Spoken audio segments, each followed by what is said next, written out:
This is Tech Beyond the Hype, the podcast where we talk to experts and leaders about the latest tech and business trends to figure out what's shaping the future of work. Hello, and welcome back to season 2 of the show.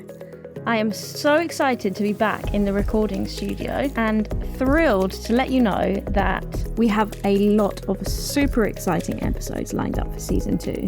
So make sure to like and subscribe to Tech Beyond the Hype wherever you listen to podcasts. To kick things off, we have a great interview that I had recently with my friend Alexander Radchenko. In the interview, Alex talks about his experience of managing a team of developers that was based in Ukraine during the time of the Russian invasion, and what he learned about decision-making and leadership during times of crises. This is a really compelling interview, and Alex was so open with a story about a time that I'm sure we can all see was very difficult. I have no doubt that there's something in the episode for everyone. So without much further ado, let's get on with the show. Enjoy. My name is Alexander Radchenko. I'm in IT world for 30 years. Oh my God. And I started from what we would call nowadays a junior software engineer. And I ended up being a chief executive officer of several companies and a board member and a lecturer in several universities across the globe. My current role, I'm actually starting my next big thing as a chief executive officer and co-founder of Avison. It's an innovative IT services company, predominantly focusing on how the real sector are going to benefit from artificial intelligence. But in reality, the scope is much wider. So that's me. That's awesome.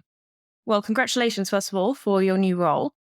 When we first met, you told me a lot about your role at Intelexoft, which is the company that you're just leaving from. Right. And specifically, you told me about the impact that the Russian invasion of Ukraine had on the company. I was wondering if we could delve a little bit into that, specifically from a leadership perspective. I wonder what it was like knowing that the invasion was coming, and then when the invasion happened, how did your leadership style evolve, and what kind of decision-making did you have to take during that time? Yeah. Intelexoft is a company of American origins, founded in San Francisco and has offices across the country in Florida and New York and London, Oslo, many places. But historically, vast majority of the engineering workforce of Intelexoft, all these folks were based in Ukraine. And for us, in reality, the war started in 2014. The capital of the country where a majority of our staff were based wasn't really affected by what started in 2014. And definitely that was clear that something is coming. And as any organization, we had the business continuity plan, for example, as a mandatory corporate artifact. But the reality we faced one morning in February 2022 was totally different from what we expect. And actually, frankly speaking, we were prepared in many ways because we learned back in 2014 that the key to success in such a situation is not having a plan, but rather your ability to react fast on a situation that's changing literally every moment. In terms of leadership and the decision-making style, in moments like this, your people need to be confident in their leadership and understand that you're trying to help them as much as you can. I'm always saying when I'm lecturing that IT is a team sport. It's not an individual sport. You cannot really be super successful if you're alone in technology. So you can be a geek doing something in garage, but that's it. You cannot really change the world on your own. So this is a team sport, and therefore your success is about teamwork. You need to help your people navigate in this complex and dynamic environment. So again, overcoming that challenge takes efforts from many people, and these efforts have to be aligned. And that's your role as a leader. The utmost priority at this moment when the full-scale invasion started was to make sure that our people are safe. Because in many ways, technology sector is not about technology, right? It's about people. Even if we think cynically about our business, right? Our major asset, our people, because their knowledge, their experience, their passion to do something and create new crazy things, actually that's something that create value to our clients. So helping them and families was their priority for the organization. And the moment you help your people and they're safe and sound, the first thing they will take care of is actually your clients. So that was the approach, if you like. Right. And would you say that that is something that you will continue? Is that something that you see as a central point for leadership in any environment? Because for me, I think that people and the welfare and well-being of the people that are in the company is fundamental to the longevity of the organization and to success. Do you agree? Or would you say that that's something that is specific to when there's a lot of turbulence or lots of big changes going on? Well, there are different views on that, I think. So some people are obsessed with processes, for example. Some people are obsessed with use of technologies. Some people, they're more people-centric. I never seen a successful company where great processes being properly executed and leading you to achieving your goals if you don't have proper people in the organization. In contrast, frankly speaking, I've seen lots of companies, especially early stage startups, where you don't have process whatsoever, but because of having the right people on the bus, as we call it, right, you're doing totally incredible things. So I think that the people is the key. You cannot just rely on people doing everything they can in each and every situation, because you need a certain framework, you need an infrastructure, you need the support services and all kinds of enablements to empower these people, right, and give them the right tools and means to do their job in the best possible way. But again, it starts with people. And I think it's absolutely critical for any organization to have the right people at the right place at the right time. And I was lucky that in the Intellectsoft team, when the full-scale invasion started, we had the full house, if you like, of all the people in all key roles, and they did their best.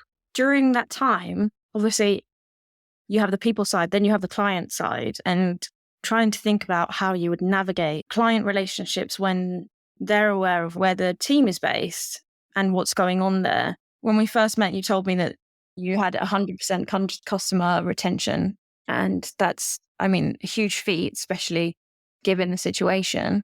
Most companies, even not navigating such a big crisis, struggle with customer retention. What do you think it was about your leadership strategy and the team's approach to clients that meant that you were able to maintain such a good level of trust and communication with them? I can only support what you just said, because generally collaboration in IT services space is based on mutual trust. So again, some people think that our industry is about technology or innovations or whatever. No, as a business, we are buying and selling trust in this industry as well as any other industry in reality. My business philosophy, if you like, is that my teams don't hide bad news.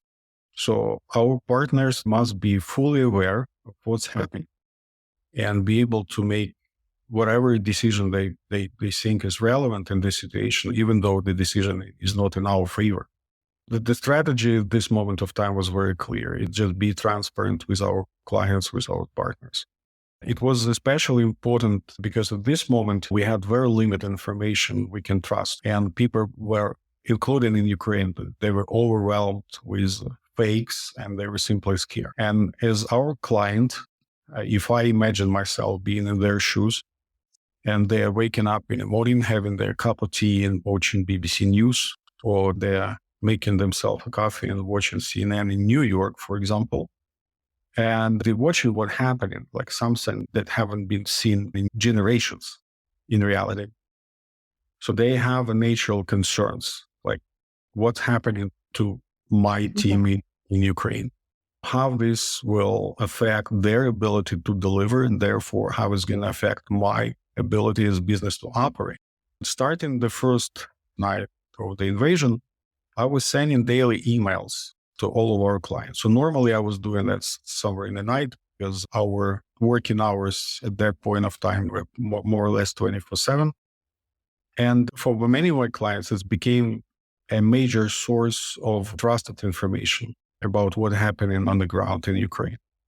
And at least a couple of them mentioned afterwards that I have to print these emails as a book. Because in reality, these emails, this is a theory of the war, how it's seen by civilians and how it's seen by the business. And again, we were not hiding anything. So we were very open in communicating to our clients and partners, like, okay, here we are. Some of our people out around, some of them, they're in safe places, which we established in the country. Some of them we are trying to take out of the country, and so on and so forth. On top of that, many of our clients were in constant direct contact with teammates, right? They were really, really caring about them and looking for any possible ways to help them. We had similar communications on all the levels, so they can approach the engineer working for them in Intellectsoft team and ask the same question. They asking me what I'm writing in my daily communications is actually something they learn from a teammate. Again, because we are fully transparent, right? And I still believe that was the best we can do in this situation. Yeah, it sounds like from a values perspective, you went with the value of integrity and openness and honesty, being as transparent as possible with communication with clients and with the level of information that you were sharing with them, becoming kind of a trusted advisor with respect to the Ukraine situation, as well as with the IT and the solutions that you were already providing them. That really makes sense as to why you guys succeeded so much with maintaining your relationships, because we all value openness and integrity. And especially within business, it's not always the easiest of values to come across. There are a lot of organizations which don't put that as their front value, or which potentially say that they do, but then in action don't act with integrity. So it's great to hear how that impacted the relationships with your clients. It's like you added an extra level of value by being extra communicative at a time when it was challenging for you to do so. What was your approach to well-being within the team? Because not only are they going through such a huge challenge, but then also maintaining regular communication and potentially increasing the amount of responsibility that they have during their role. How did you think about that? And what kind of measures did you put in place to ensure that people were looking after themselves from a mental health perspective? I will split that in two parts. So one part is something we were doing as immediate response to the situation that unfolded pretty fast and pretty dramatically.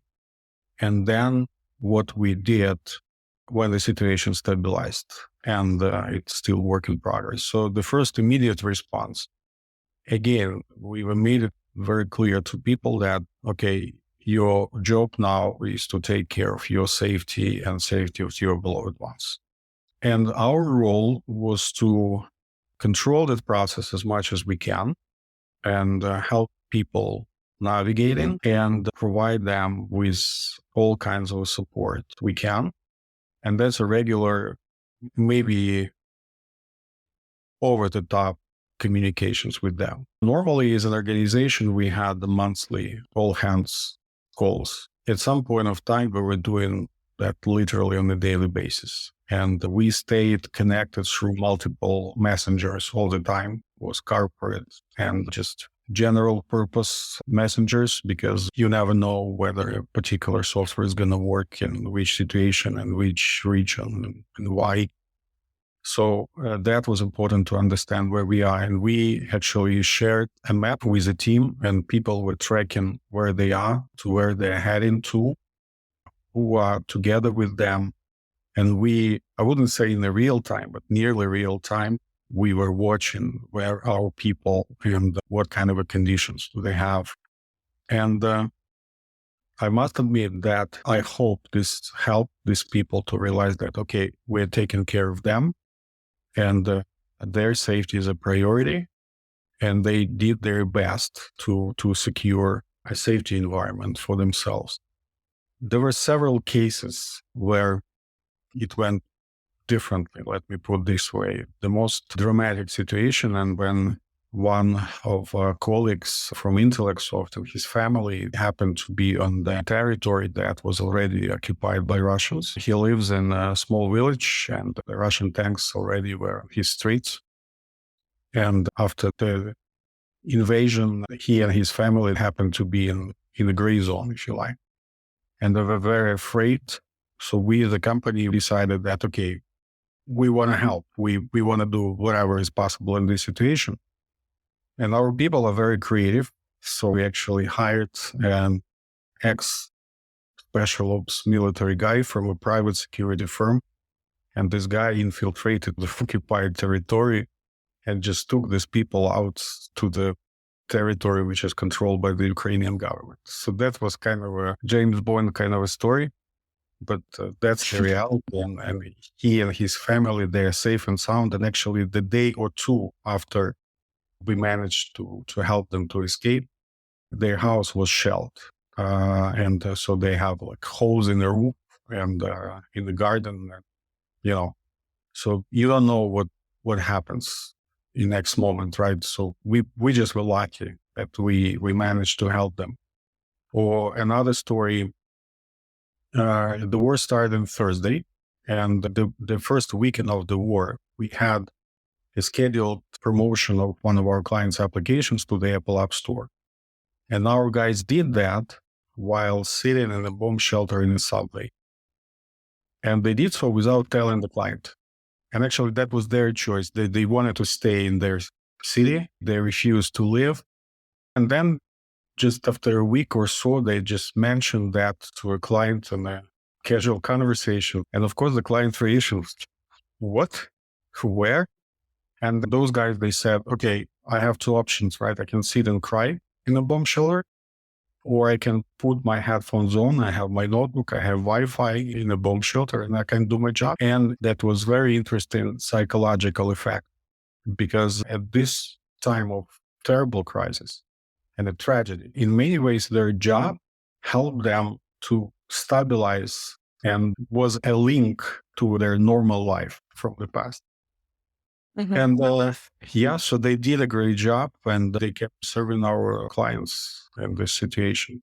And getting back to the original question, in the second phase, when the situation stabilized, we took this mental health question more seriously and professionally. So first of all, we are lucky to have very professional human resources people on board. And at some point, we started inviting external experts in psychology and mental health, and they are totally different, and they have totally different approach. And we let our people try with whom they want to work individually or in the group, because for some people, more direct approach to looking at their problems or fears is more comfortable. Some of them, they need just a different approach. And we sponsored that as an organization. We organized that. Some of our colleagues were using the services of these external consultants for a long time, but it works. I mean, whatever it takes to help people, we're going to do that. Yeah, absolutely. It's interesting. I was thinking when you were talking about the guys that were in the shelter and working with their clients, different example and different scenario, but during COVID, I was put on furlough, which was basically a government scheme that they did here in the UK, where you're basically suspended from your job and paid an income, but you had nothing to do. And I think the comparison between people who were regularly in their jobs, even though they were under extreme pressure, the impact of the loss of that normality, as you were saying, that sense of regular communication with people who you're used to talking to and the jobs that you're regularly doing, that really impacted me negatively. So I completely see where you're coming from with these guys who decided it's either this or have nothing. It's obviously a totally different scenario, but I think the feelings underneath the scenario are very similar in terms of the connection to work being something that provides us with a level of consistency that is very helpful when there's something that is outside of our control, shaking up our sense of normality. What do you think? I mean, is there anything that you, looking back, would have done differently? I think, of course, if I would known what we know today, the approach probably would be different in the sense that we didn't expect that scale of invasion and that level of risk for civilians. And that's why we took certain actions both from a technology or cybersecurity point of view. And we pre-booked, for example, several safe spaces at the west of the country because we were expecting for a need to move our people. But frankly speaking, I would very much prefer to do more on this. And if we had a clear view on the scale of the invasion, definitely I would very much prefer to move my people out of the country. Mm-hmm. Again, thanks God, no fatalities, nobody injured in our team. But anyway, the risk was there and the risk is still there. So probably that's the only thing I would change. Otherwise, I think the team did a great job. Thank you for, your honesty. I think it's difficult to reflect on these moments and especially on things that could have been different. Taking out the specific context of the Ukraine situation, obviously we have a lot of listeners who are leaders of their own teams and who may be thinking of their own leadership style and what to do during times of uncertainty, unexpected change. What would you say are the key pieces of advice that you would give to them, given your experience? I think being Captain Obvious, sorry for saying that again, but it's about building the best team and trust your people, right? People will do everything right. You just need to support them in a critical moment. And they have to be sure in your leadership and that they can rely on you in case of need. I'm always saying that planning is good. Having a plan B and plan C is good, but it's not about having a plan. It's about your organizational ability to adapt to changes over the past several decades. The world changed in a way that 10 years ago, 20 years ago, that was easy to split all the activities we do as a business to run and change the business, right? So run the business as your normal routine, as business as usual kind of a thing. And normally for typical organization, not necessarily in the IT space, like 80, 90% of what you do in the organization is about run your business, right? And then there is a small fraction of activities and focus and budgets and resources allocated to what we normally call change the business, right? And actually, both are important and they require a totally different mindset, for example. But nowadays, we cannot really separate that because the amount of changes coming our way is so huge and it's constantly growing and it's unpredictable that our change the business thing becoming now run the business. So it's new normal. I would advise people to work systematically on improving ability of their organizations to accommodate changes and accommodate crises if you want. This is about your ability as a team to react and have a certain elasticity to accommodate all these changes while keeping providing services, delivering great products, serving your clients, no matter what. I think the hit from the pandemic was a tough call for many businesses. I think we in IT did very well in general, but because of the nature of what we do, we are not that dependent on being in the office 9 to 5, and we can be perfectly efficient working remotely. So we already had this benefit long before other industries adopted that. And there are multiple things like that. In many ways, this is about your corporate culture. So is your culture very open to changes in general? Because you cannot say, okay, we're going to be flexible in addressing the challenges related to a next crisis that will happen tomorrow at 2 p.m. and we are not flexible, everything else. To a certain extent, getting back to the situation in Ukraine, I think it's in many ways embedded into the DNA of Ukrainians. And now when I'm speaking on that, I'm joking sometimes that the best thing Western companies can do to improve their resilience is actually hire Ukrainians as mid-level managers. Give them the freedom and autonomy to do their magic. Because no matter what, the Ukrainians will survive and they can help your organization to adapt to this fast changing situation. So what I'm hearing is be open to change, open to adaptability, and maybe hire some Ukrainians into mid-level management. Does that sound right? Yeah, it's one of the mandatory steps, of course. Awesome. Well, that reaches the end of the questions that I wanted to ask you today. So thank you so much for joining me for this episode. It's been an absolute pleasure having you here, and I look forward to speaking to you very soon. Thank you very much. It's always a pleasure. And stay in touch. Take care. So that's it for today's episode, everyone. Thank you so much for tuning in, and thanks again to Alexander for joining me for this episode and for sharing his experiences and awesome insights with us all. If you enjoyed this episode and want to hear more about how emerging technologies and the latest business trends are shaping the future of work, make sure to like, rate and subscribe to Tech Beyond the Hype wherever you get your podcast. Tech Beyond the Hype is a TechTarget original production.